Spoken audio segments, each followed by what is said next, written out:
Visceral blowback to the NFL's updated rule that players can't lead with their helmets to make contact is straight out of Tough Guy Football 101. Hard-hitting defensive backs say the league is destroying the physical element of the game or lament that it's changing the sport entirely. Do they want us to play flag football? Dolphins cornerback Xavier Howard said. It's crazy, beyond the criticism from old-school players bristling at another rule change or point of emphasis is legitimate confusion as to how the enhanced regulations will actually be enforced. No longer can a player initiate contact with his head anywhere on an opponent's body, penalized 15 yards or possibly by ejection in egregious cases, and players and coaches, offensive guys, too, are bracing for how it will be applied. You just hope it's not called as frequently, because if they are going to call it on every single offensive and defensive lineman, the game is going to be played at a snail's pace, 49ers cornerback Richard Sherman said. It seems like they are neglecting the impact it is going to have on the game, and I don't think they fully understand the scope and how huge it will be. Contact to a player's head and neck has been a penalty for some time now, but this rule was ramped up to take it a step further. A ball carrier or an offensive lineman can't lower his head into a defender, and a defensive player can't make any part of his helmet the primary point of contact when attempting to tackle. It's similar to the NCAA rule that has been in place since 2013, though at the college level, targeting carries an automatic ejection, reviewable by replay. The league estimated that just 2 plays last season would have led to an ejection under the new rule that's forcing players to adjust their approaches.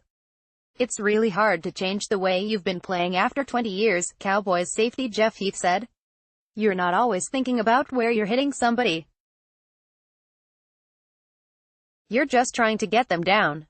As soon as you start thinking, and second-guessing yourself, I think that's when trouble happens. Hopefully it does the job in keeping players safe but doesn't result in a lot of ejections. As the NFL alters this rule and another to kickoffs in the name of safety, some players are willing to accept the reasons for changes.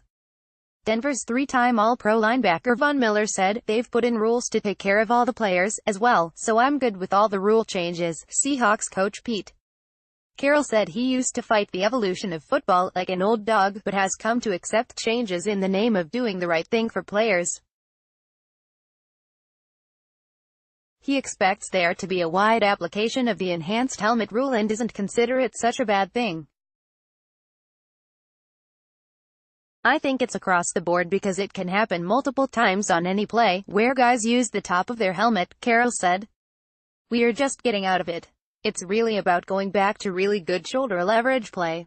That's how Josh Norman feels about it. The Washington Redskins cornerback knows he has accidentally made helmet contact with opponents, but as a player not known for those plays considers this a reminder about sound fundamentals. Head up, bowed neck, tackle with your face mask, Norman said. It's not with the crown of your head. Obviously injuries come. People get paralyzed like that. Nobody should play like that.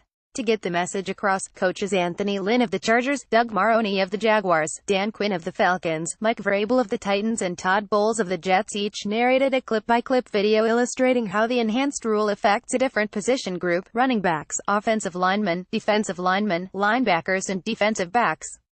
Hall of Fame running back Curtis Martin and linebackers Willie Lanier, also a Hall of Famer, and Willie McGinnis taped minute-long videos explaining to players the importance of stance posture and technique to avoid unnecessary head contact. In the first test of the heightened emphasis on head contact, Baltimore linebackers Patrick Onwueser and Kamale Correa were each flagged for 15-yard penalties in the Hall of Fame game that opened the preseason. Watching that gave Denver coach Vance Joseph a glimpse of what effect the helmet rule will have, pointing out it's not just on players to adjust.